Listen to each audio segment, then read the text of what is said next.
Hello students, welcome to our YouTube channel Gaurav classes. आज की इस वीडियो में हम ग्राफ डिस्कस करने वाले हैं बाइंडिंग एनर्जी पर न्यूक्लियॉन। ठीक है। और इस ग्राफ का एक और नेम है जो कि आपका binding energy curve. Binding energy curve. ठीक है। अगर आप इस ग्राफ को पढ़ने के लिए आए हैं तो इस ग्राफ से पहले आपको एक एक्सप्रेशन पता होना चाहिए जो कि होता है मास डिफेक्ट और बाइंडिंग एनर्जी का। ठीक हो गया।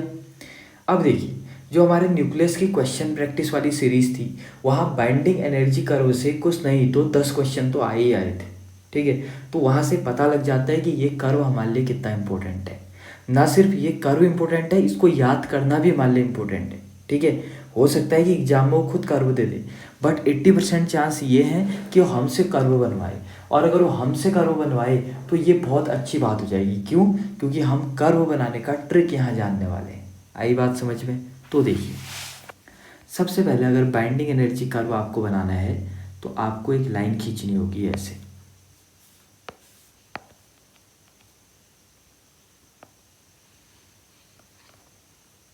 तेज। ठीक हो गया।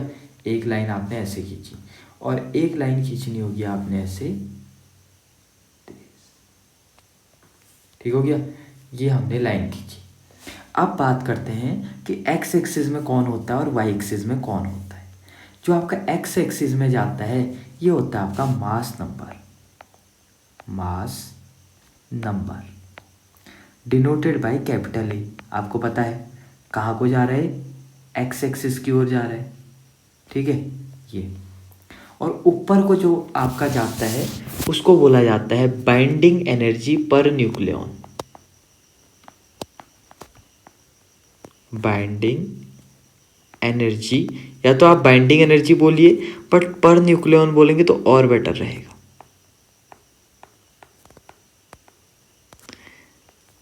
बाइंडिंग एनर्जी पर न्यूक्लियॉन का ग्राफ जाता है आपका ऊपर की ओर। ठीक है। अब यहाँ पर हमने एक्स स्क्वायर और वाई स्क्वायर, सॉरी एक्स और वाई दोनों एक्सिस देख लिए। अब बात करते हैं ग्राफ। तो सबसे पहले, ठीक है, ग्राफ शुरू करते हैं। देखिए, सबसे पहले हम यहाँ पॉइंट बनाएंगे। सबसे पहला पॉइंट होता है आपका, सबसे ऊपर जाता है ऐसे, पहले ऐसे ग्राफ ऊपर जाएगा। ठीक है।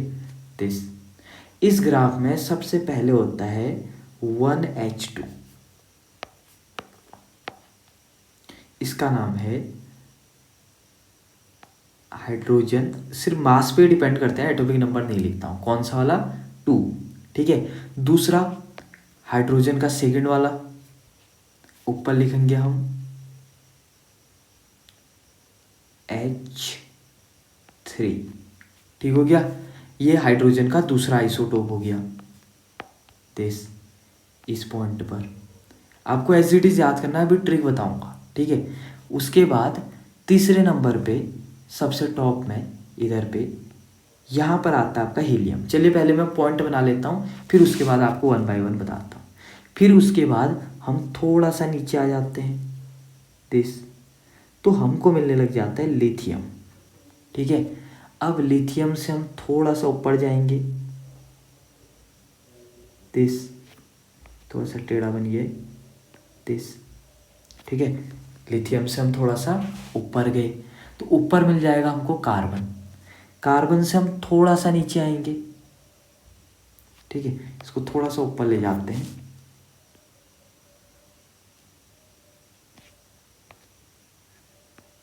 यहां पर मिला हमको कार्बन। ठीक हो गया।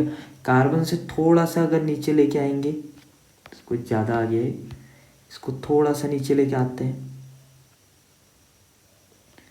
तो यहाँ पर हमारा बन गया आपका नाइट्रोजन।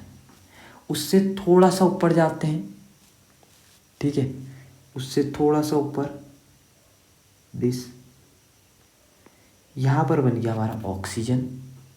एंड अगेन हम थोड़ा सा नीचे आते हैं। देखिए ग्राफ थोड़ा सा ध्यान से बनाइएगा। नीचे बन गया ऑक्सीजन का दूसरा आइसोटोप। अभी सबका नेमिंग करूँगा मैं। उसके बाद हम ग्राफ में ऊपर चलते हैं दिस। ठीक है। यहाँ पर आ जाता है आपका सल्फर। फिर सल्फर से थोड़ा सा और ऊपर चलते हैं, आप चाहे तो पॉइंट पहले डाल दीजिए, ठीक है। फिर आ जाता है आपका आयरन। आयरन से थोड़ा सा आप नीचे को आते हैं, ज़्यादा नहीं, थोड़ा सा गैप आएगा, ठीक है।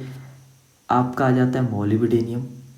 मोलिब्डेनियम से थोड़ा सा आप नीचे को आएंगे तो आपका आ जाता है यहाँ पर इरिडियम आई, ठीक है। उससे अगर आप नीचे को आएंगे दिस, तो आपका आ जाता है टंगस्टन डब्लू। उससे अगर आप नीचे को आएंगे यहाँ पर आ जाता है आपका एयू गोल्ड। और उससे नीचे आपके आने पर, ठीक है, यहाँ पर आपका आ जाता है यूरेनियम। ठीक हो गया दिस। अब ध्यान से देखिएगा, अब इनका नामकरण करते हैं, सबका नाम रखते हैं। यह हाइड्रोजन का फर्स्ट आइसोटोप, यह हाइड्रोजन का सेकेंड आइसोटोप। फिर आता है आपका हीलियम। हीलियम का एटॉमिक मास 4। हीलियम के बाद आता है लिथियम, ठीक है, एटॉमिक मास 6। जिसके पता है सिर्फ उसके ही लिखेगा एग्जाम में। उसके बाद आएगा आपका कार्बन, एटॉमिक मास, ठीक, एटॉमिक नंबर का दुगना 12। देन नाइट्रोजन, एटॉमिक नंबर 7, तो एटॉमिक मास कितना हो जाएगा 14। देन ऑक्सीजन, ऑक्सीजन के दो आते हैं, एक 16 वाला आता है और एक 18 वाला आता है, ठीक है। उसके बाद आता है आपका सल्फर, सल्फर का 32। अब इसका याद नहीं भी करेंगे तो चल जाएगा, बट इसका याद होना चाहिए। 16 होता है एटॉमिक नंबर, एटॉमिक मास 32। अब आयरन Fe, ठीक है, इसका एटॉमिक मास होता है 56। उसके बाद यहाँ पर मैं लिखना भूल गया शायद, सॉरी, ये तो मैंने लिख। इसके बाद आता है आपका मोलिब्डेनियम, ठीक है, मोलिब्डेनियम। अब इनके मैं एटॉमिक मास नहीं लिखता हूँ, ठीक है, क्योंकि लिखना कोई ज़रूरी नहीं है, क्योंकि याद तो आपसे होना है नहीं, बट अगर आप चाहते तो चलिए लिख ही देते हैं। मोलिब्डेनियम, इसका एटॉमिक मास होता है लगभग 100। उसके बाद आता है आपका इरिडियम, जिसका एटॉमिक मास होता है आपका 127। देखिए एटॉमिक मास जैसे जैसे हम यहाँ को जा रहे हैं, एटॉमिक मास लगातार बढ़ रहा है, आप एक गौर कर रहे होंगे, ठीक है। उसके बाद आता है टंगस्टन, एटॉमिक मास 184। उसके बाद आता है आपका एयू, एटॉमिक मास आता है आपका 197। और लास्ट में आता है आपका यूरेनियम, ठीक है, एटॉमिक मास 238। और यूरेनियम का ये सबसे ज़्यादा होता है। So this is called binding energy curve. अब ध्यान से सुनिएगा, इसमें जो इतना वाला पोर्शन दिख रहा है, कहाँ तक, इतना, ठीक है। यानी कि ये ग्राफ को पहले तो आप ये करिए, ऑब्जर्वेशन फिर करते हैं, चलिए पहले आप ये ग्राफ नोट करिए। अब इसमें दिक्कत कहाँ है, दिक्कत ये है कि इसको याद कैसे करें, ठीक है। अब याद करने का फंडा बिठाते हैं, देखिए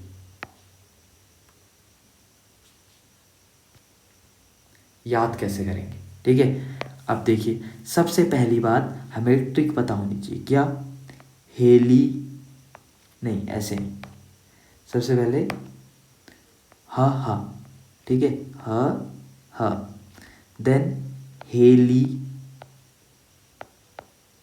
कन्नो, कन्नो से फेरे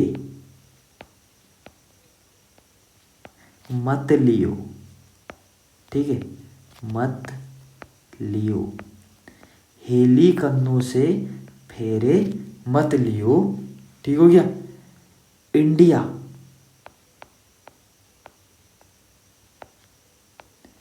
और वेस्ट इंडीज,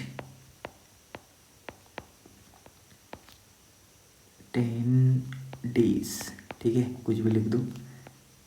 इंडिया और वेस्ट इंडीज में गोल्ड और यूरेनियम की कमी है, की कमी है, और ये सही बात है, ठीक है। चलिए तो हमारा ट्रिक क्या हो गया, हेली कन्नों से फेरे मत लियो, इंडिया और वेस्ट इंडीज में गोल्ड और यूरेनियम की कमी है, ठीक हो गया। अब चलिए इन सब का नाम रखते हैं। हा हा बोले तो हाइड्रोजन के 2 आइसोटोप, हे बोले तो हीलियम, ली बोले तो लिथियम, कन्नो बोले तो क से कार्बन, ठीक है, नौ से नाइट्रोजन और लास्ट में ओ की टोनिंग आ रही तो ओ से ऑक्सीजन, ठीक हो गया। और कन्नो, ठीक है, ऑक्सीजन को यहाँ पर कितने बार लेना है, 2 बार, कन्नो, आई बात समझ में, 2 बार हमने ऑक्सीजन ले लिया। से बोले तो सल्फर, बस। जो इतने तक के हैं ये, इनको आप एक ग्रुप में लेना, ठीक हो गया। इतने तक इनका जो एटॉमिक, सल्फर भी मान लो चलो इतना, हेलिकन्नो, ठीक है, इतने तक का जो एटॉमिक मास होता है वो लेस देन होता है आपका 25, ठीक हो गया। इतने तक, कहाँ तक लेना है, इधर तक, इधर तक का जो मास का रेशियो बॉन्ड होता है वो कितना होता है, लेस देन 25, यानी कि इनको कहा जाता है लाइटर न्यूक्लियाई, ठीक है, अभी दिखा दूंगा। उसके बाद से फेरे, ठीक है, एफी, फेरे, मत बोले तो एम, देखो मत लियो एक ही शब्द है, देखो मत का एम ले लो और लियो का ओ ले लो, ठीक है, फेरे मत लियो। इंडिया बोले तो आई, और शब्द खाली भिड़ाने के लिए लिखा हुआ है। वेस्ट इंडीज बोले तो डब्ल्यू, एम ऐसे ही लिखा हुआ है।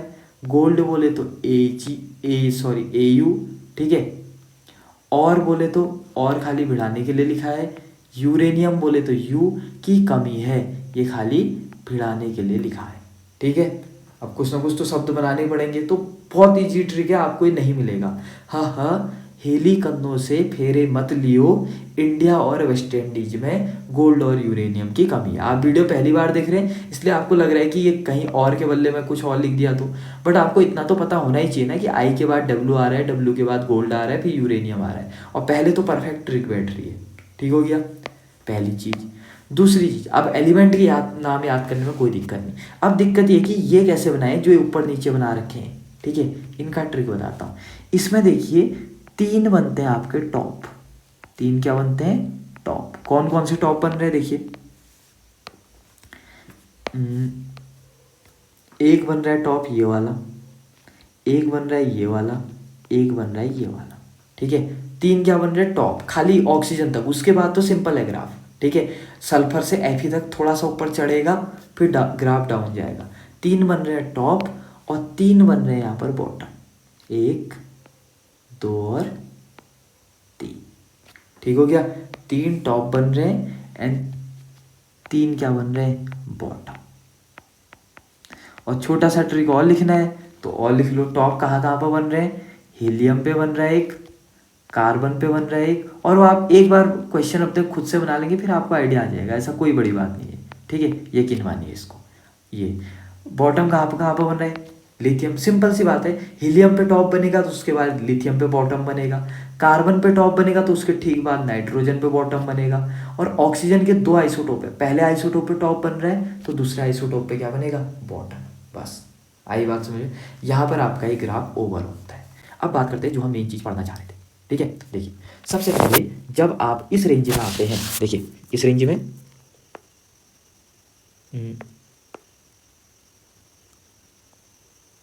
इस रेंज में, ठीक है, इस रेंज में जो आपको येलो कलर से शेड है, इधर वाले सभी न्यूक्लियाई को बोला जाता है आपका लाइटर न्यूक्लियाई,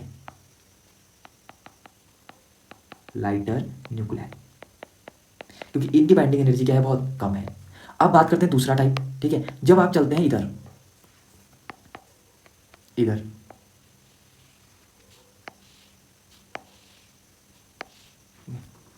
इधर वाले में, इनको बोला जाता है आपका हैवी न्यूक्लियाई। क्या बोला जाता है इनको, हैवी न्यूक्लियाई, ये वाले, ठीक हो गया। चलिए वहाँ नहीं दिखाना है, ये मैं खाली आपको समझाने के लिए, हैवी न्यूक्लियाई।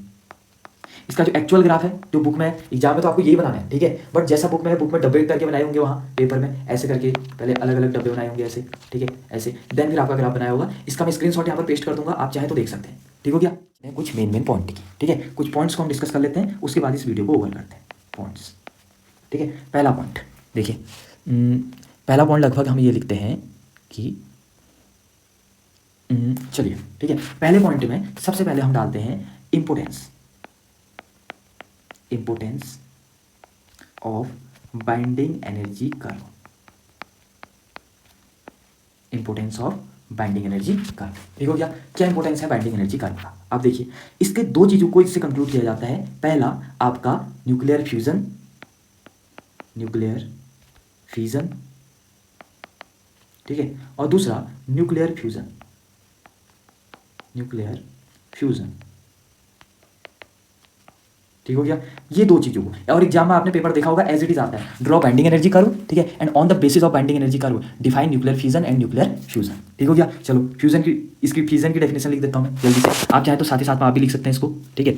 तो ये लिखेंगे व्हेन ए हैवियर न्यूक्लियाई, आप देखिए ये है बहुत हैवी न्यूक्लियाई, रेड कलर वाले जो रेड कलर से हाईलाइटेड है, ये होते हैं बहुत बड़े भारी, ठीक हो गया, ये बड़े से न्यूक्लियाई, और ये होते हैं आपस में अनस्टेबल।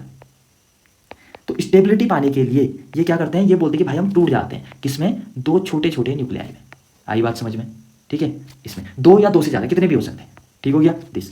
अब ये क्या बन जाते हैं, स्टेबल, और इसी प्रोसेस को क्या बोला जाता है, फ्यूजन, ठीक है। तो फ्यूजन मतलब हिंदी में लिखेंगे हम टूटना।